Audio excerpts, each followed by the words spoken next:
Vous êtes-vous déjà senti en colère ou triste sans savoir? Regardons l'âge des enfants appelé Terrible 2 ou la crise de 2 ans. Vous avez des symptômes comme cet âge?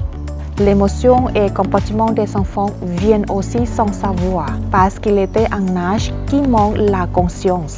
Et en réalité, tout dans ce monde a une cause à effet. Rien n'arrive sans raison, comme la colère, la tristesse. C'est le résultat de quelque chose qu'il faut trouver. Parce que si on ne connaît pas la cause, on ne sera pas en mesure de la traiter.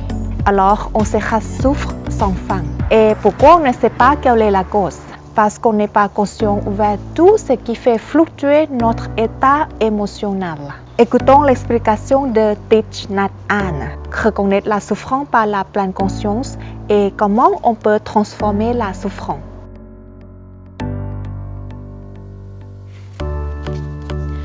Avec pleine conscience et concentration, nous pouvons revenir au souvenir et comprendre ce qui l'a fait remonter. Je ressens ceci parce que j'ai été en contact avec cela. Grâce à la pleine conscience et à la concentration, nous sommes capables de répondre à cette image. Comprenons à présent que nous ne sommes plus un enfant démuni. Aujourd'hui, nous sommes adultes, solides et capables de nous protéger nous-mêmes. Transformer la souffrance.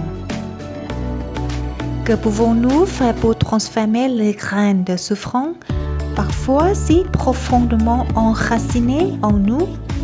La pratique nous offre 3 façons de les traiter. La première consiste de s'aimer et arroser nos graines de bonheur. Dans ce cas, nous n'abonnons pas directement les graines de souffrance, mais nous faisons en sorte qu'elles puissent être transformées par nos semences de bonheur. C'est une transformation indirecte.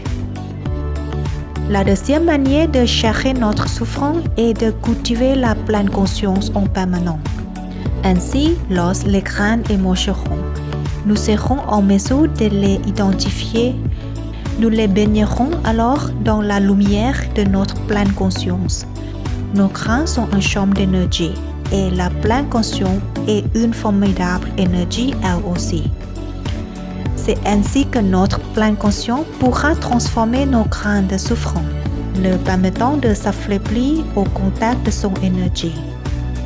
La troisième solution qui offre à nous pour prendre soin des afflictions qui nous accompagnent depuis nos plus tendres enfants est de les inviter délibérément à monter dans notre conscience mentale.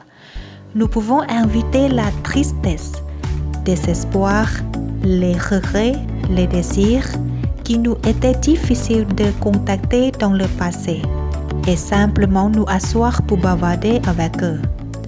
Comme avec de vieux amis, prenons toutefois la précaution d'allumer notre lampe de pleine conscience avant de les inviter à monter. Et veillons à ce que sa lumière soit suffisamment stable et forte. Je vous souhaite que la pleine conscience est toujours avec vous.